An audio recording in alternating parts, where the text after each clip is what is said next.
이제 저당권 마지막 출제 테마 80번째 테마입니다. 일괄 경매 청구권 정리해보죠.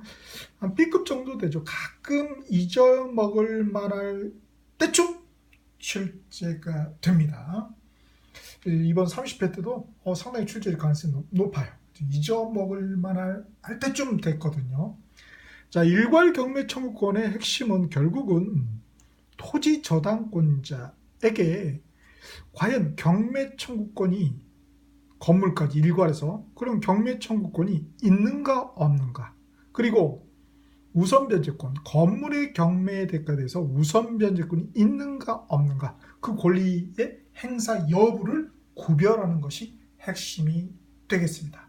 자, 그러면 일괄 경매 청구권 한번 정리해보죠. 우리 법 조문은 민법 365조에서 규정을 하고 있습니다. 자, 그래서 토지를 목적으로 저당권을 설정한 후에 이렇게 돼 있죠. 그리고 나중에 그 저당권 설정자가 건물을 축적한 경우입니다. 따라서 저당권을 설정할 당시에는 건물이 없어야죠. 나지어야 된다. 또는 나대지어야 한다는 거죠. 자, 그런 경우에 저당권자는, 토지 저당권자는 당연히 토지에 대한 저당권이 있으니까, 토지에 대해서 저당권이 있으니까 토지만 경매를 청구할 수도 있겠죠. 그것은 우리 363조 항공 396페이지입니다. 363조 1항의 규정으로 죠. 저당권자는 저당물, 토지의 저당권을 설정했으니까 토지가 저당물이 되겠죠. 토지에 경매를 청구할 수 있죠. 플러스 추가해서 이 저당권자는 말이죠, 건물에 대해서 경매를 청구할 수 있습니다. 자기 저당물이 아닌, 저당권의 목적물 대상이 아닌 건물에 대해서도 경매를 청구할 수 있다라는 것입니다. 따라서 자유죠. 토지만 때릴 수도 있고 건물까지 한꺼번에 일괄해서 경매를 때릴 수도 있다라는 것입니다. 자, 그러나 단서에 건물의 경매 대가에 대해서는 우선 변제를 받을 권리가 있다 없다? 없다라는 것입니다. 그래서 우리 저당권자는 경매권이 있고 우선 변제권이 있죠. 그래서 토지 저당권자는 경매권은 행사할 수 있죠. 건물에 대해서. 그러나 건물에 대해서 우선 변제권을 행사할 수 없다라는 거. 그래서 무엇을 할 수 있고 무엇을 할 수 없는지 그걸 구별해내는 거. 그게 바로 객관식에서 묻고자 하는 거죠. 그리고 일괄 경매 청구권은 우리 사례를 통해서 판례의 결론들을 잘 물어봤어요. 이 판례의 결론들. 그런데 기존에 물어봤던 판례 결론 말고 추가적으로 저는 3가지를 한번 추가해봤어요. 그래서 이거를 출제할 가능성이 높습니다. 첫 번째가 86-2856입니다. 그래서 대법원 판례 검색창에서 86-2856을 한번 쳐보실까요? 자, 딱 쳐보시면은 첫 번째 판시 사항이 나와 있고 두 번째 판결 요지가 나와 있죠. 결국 우리는 중요한 게 뭡니까? 판결 요지죠.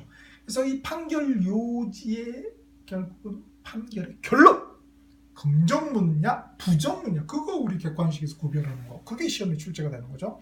자, 그래서 거기 판결 요지의 두 번째 요게 핵심이죠. 저당권 설정 당시에 건물의 존재가 예측되고 또한 당시 사회 경제적 관점에서 그 가치 유지를 도모할 정도로 건물의 축조가 진행이 되고, 완성은 안 되지만 진행이 되어 있는 그런 경우에도 과연 위 규정, 즉 민법 제365조의 규정이 적용이 되느냐 되지 않느냐 이거예요. 적용이 되지 않는다라는 것입니다.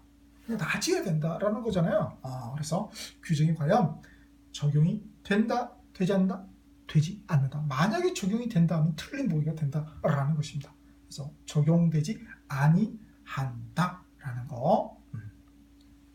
자, 그래서 요거 구별해낼 수 있어야 되고요. 그 다음에 두 번째 판례는 자 2001마 163을 한번 쳐보실까요? 2001마 1632를 쳐보시면은 중요한 게 우리 결국은 판결 요지죠. 그래서 거기 보면은 두 번째 건데요. 두 번째 그 결정요지라고 되어 있죠. 결정요지.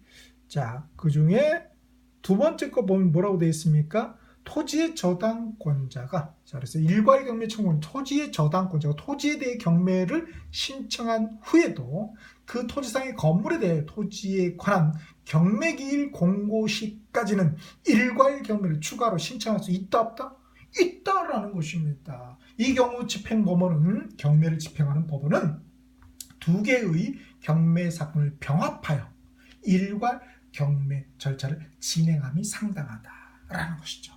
자, 그래서 이 토지 저당권자는 처음에 토지만 경매 때릴 수도 있죠. 토지에 대한 경매 청구권이 있습니다. 그런데 곰곰이 생각해 보니까 이거 좀 그래요. 이게 계속 유찰이 될 거고, 그래서 건물도 한꺼번에 다시 추가적으로 일괄하여 경매를 청구할 수 있냐 이거야. 있다라는 것입니다. 근데 그 시점이 뭐예요? 경매기일 공고시까지.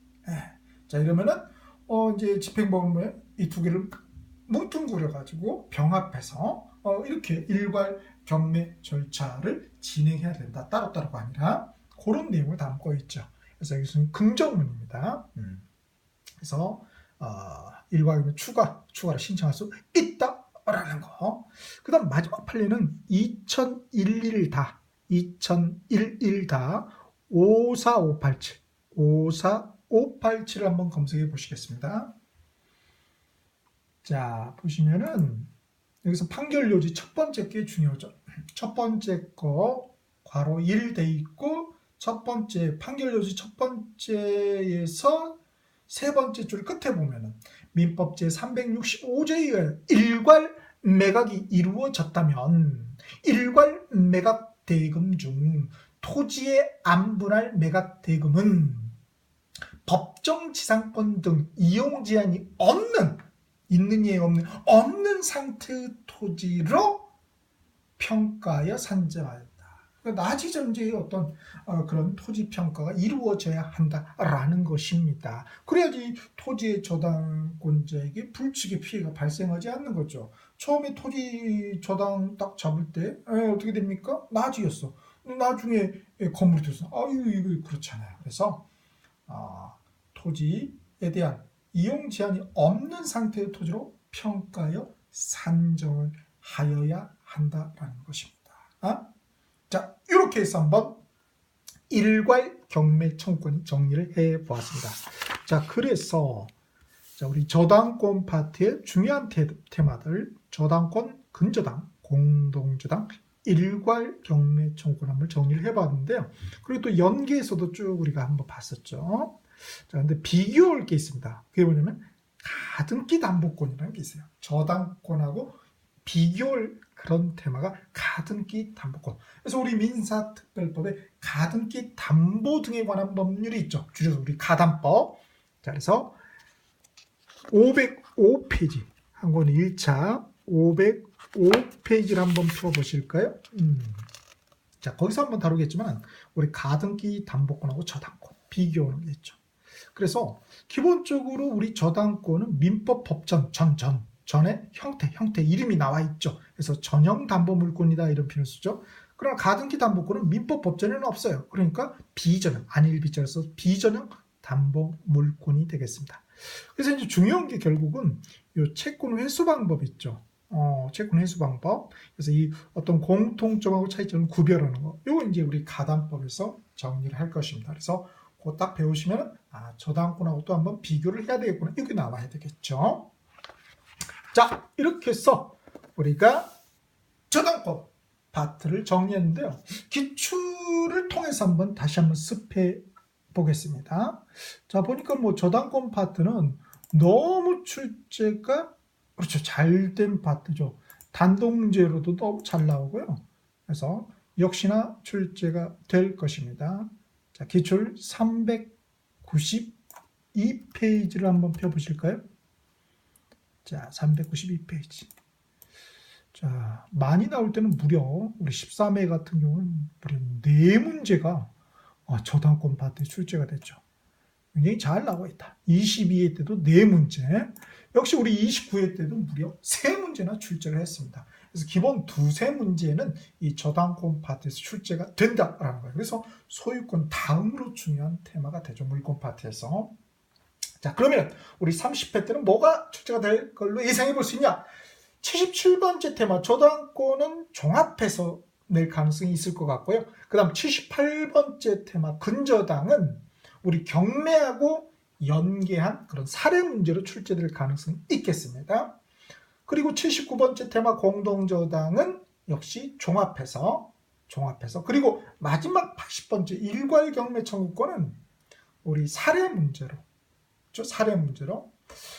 아니면은 그 판례 제가 추가해 드렸던 판례 결론 있죠. 긍정문이 부정어인지 그거 구별하는 문제가 출제될 가능성이 있겠습니다. 그리고 이 저당권부터 해서 일괄 경매 청구권 모든 하여튼 저당권 관련한 모든 출제 테마를 짬뽕한 그런 문제도 출제될 수가 있겠지요. 자, 이렇게 해서 우리가 드디어 민법 두 번째 남은 물권까지 마무리 지었습니다. 이제 우리 다음 시간부터는 민법의 마지막 남의 채권법을 정리해 보도록 하겠습니다. 수고하셨습니다.